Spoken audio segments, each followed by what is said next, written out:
Hi guys, Gina Craft here, District Technology Coach. Format 2, I wanted to look at Google Keep today. So Google Keep is one of my absolute favorite functions within Google. Virtually, it's like sticky notes or even like note cards or different things like that. But it's really great for me to get organized, and I think it could be a great student tool as well. So you should be able to see my screen here. And right now I have two virtual sticky notes.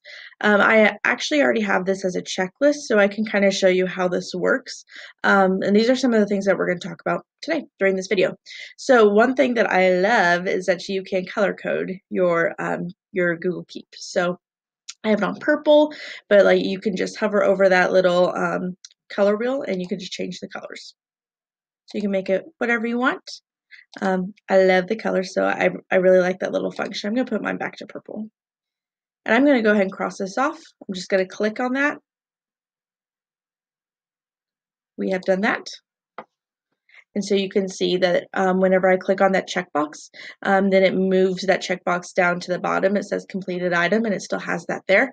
You don't have to have it set up like this, but I really like that this gives me kind of a sense of completion and finishing things, because I'm a paper pencil gal when it comes to my checklist, and so that kind of gives me that satisfaction. I'm going to close that out. So another great thing with Google Keep is that you can add collaborators. So if you want to have multiple people on a note being able to edit or add things, you can just click this little person. It looks very similar to anything that we've done within like Google Docs or anything like that. I'm going to just add a collaborator and hit save. So the collaborators have full access. One thing that's different is that you can't give specific permissions, like can edit or view or comment. It's all the same permissions. So that you just have to be careful with that. Obviously, you want to make sure that you're giving those same permissions to the people that you want. And there is no editing history. I don't love that. But again, we just have to be careful with who you share and add as collaborators on your notes. We have done this. Okay, now notifications. There are some really great things with these notifications. You should see a bell in the bottom left-hand corner of your note. I'm just going to click on that. And so there are a couple of different places that you can set up notifications. You can set it up at like a specific date or time. So if I know, like for me, I usually get to work early, or, I wake up early. So I might have this set to I'm going to do a custom, and I want this to go off at like 5 a.m. And if it was something that you do every day, you could have it on that if you wanted it to repeat daily, weekly, monthly, but this isn't going to repeat.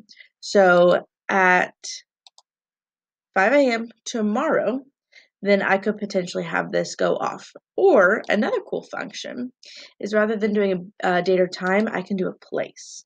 So let's say I was going to be starting off at Matthew Middle School tomorrow. I could select this address, hit save.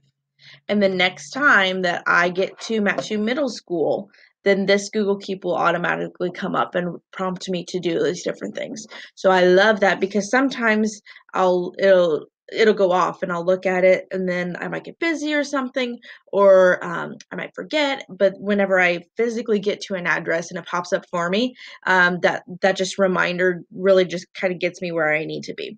So you can also do your notifications like that, which I love. I think it's really great. We also have labels. So I'm going to get out of this. I'm going to close this out. Labels are just like in Gmail. They're folders essentially. So I've created some labels over here. So like my groceries, I will do my groceries on a Google Keep, and I will add my husband as a collaborator. And then whenever I'm at Walmart or County Market or wherever I'm shopping, then he can add different groceries to it so that it updates with me while I'm there. But you can edit labels by just adding new ones. Maybe I might have some specific notes that I might have for MHS. So I'll just type that and then hit done, and then it'll automatically update within your labels. If it's something that you decide later you don't want, just hover over here on that trash can, and then you can delete it.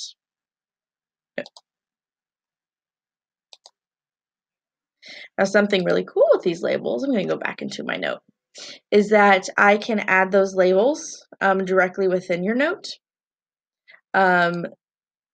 So I can go here, add a label. You can have multiple labels on a note. So maybe I want this to be in tech and instructional practices. That's actually going to be in both places. So now if I want to sort just by my notes with instructional practices, they're right here. If I want to sort just by my notes with technology, they're right here. So I can really envision students being able to do their notes for each content and then label them, and then they would be able to sort specifically on that content. You are able to do labels that way, or you can even do hashtags. So if I put a hashtag or #, it'll automatically pull up those labels. And so then I could select the labels that way as well.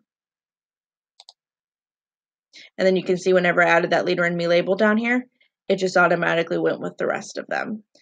So that is really neat. And again, something that students are familiar with, something that they're going to understand. You can also pin your different notes. So pinning it is just going to move it to the top so that it's priority and most important. I only have a few notes, so it's not going to be a big deal for me. However, as we go through, we might end up having more notes, and so you can pin it, and so it will be just the first thing that you see, and it'll be nice and organized at the top, which is also going to be really great. Again, this is definitely something that can be used for students and teachers and all staff to get organized, both in like their professional lives, but also in their personal lives.